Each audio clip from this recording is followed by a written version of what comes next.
My mom is really open when it comes to talking about sex and dating and relationships. I like that he is generally comfortable in his body as Siddhartha. So he'll say things like, I think I've hit puberty. I'm growing hair all over. So, I was like, great, I'm glad you told me that. I'm glad you're paying attention. It's better to be awkward than not to have any type of relationship at all. And I think our relationship as a mother and child is definitely much better than a lot of other people, and I'm very thankful for that. She is everything that you want in a daughter and everything that's challenging in a daughter all in one. And everything that, like, even the challenging parts about Kyla are really what's gonna make her a really strong and independent woman. She's very funny, so we have our own little jokes that we all make up. So like, we have this one joke where my teacher, we were talking, somebody was like, what are breasts? And my teacher was like, these. And so someone in our family will randomly do these, and we'll just all start cracking up. It's hilarious. I like it. When I see the Barbie dolls that don't look like me, it makes me feel sad because they don't think I'm pretty. They think that white, Caucasian, sleek, blonde, straight hair, a very nice body, even though not everything, not just that type of category is beautiful. Everybody in this room is beautiful, and especially our dreadlocks.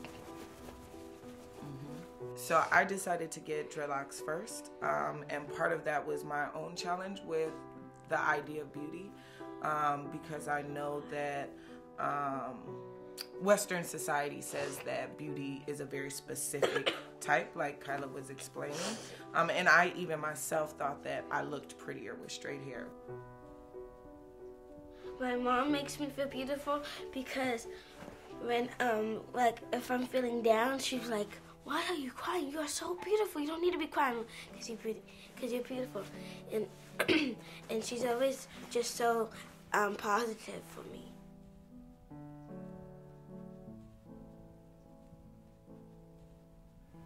As Angelina grows older, she's becoming a different person each time. And so I have to keep adapting to how she's becoming. The toughest time was when she turned 13. And that's when you become your teenager stage, and you start seeing the features in our face become more, she's starting to look more like a girl and less like a baby, and that's really hard for me because now I have to change and let go of the baby. I grew up as a tomboy, and I don't think he had any problems with that, but the thing is, like, I connect to him more because, he's a guy and I feel like I'm a guy, so we did a lot of things together. And I kind of sort of copied him a little bit because I'm with him so much, I tend to copy. Sometimes I feel like I'm bisexual and sometimes I don't.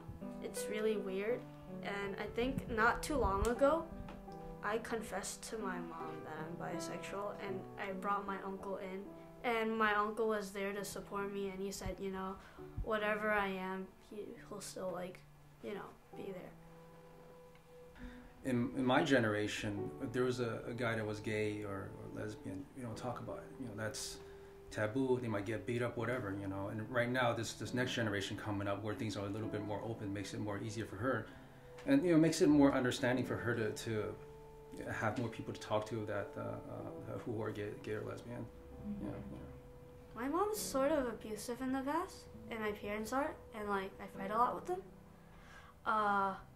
I run away from home a lot, or I walk out and step out of my house, and the first thing I would call is my uncle, and he will try to calm my mom down. He will call her up, and they'll have an hour of talking, and I would wait outside until my mom is calm, and then my uncle would call me back and say, yeah, your mom is calm right now, just go back home, and she won't say anything to you.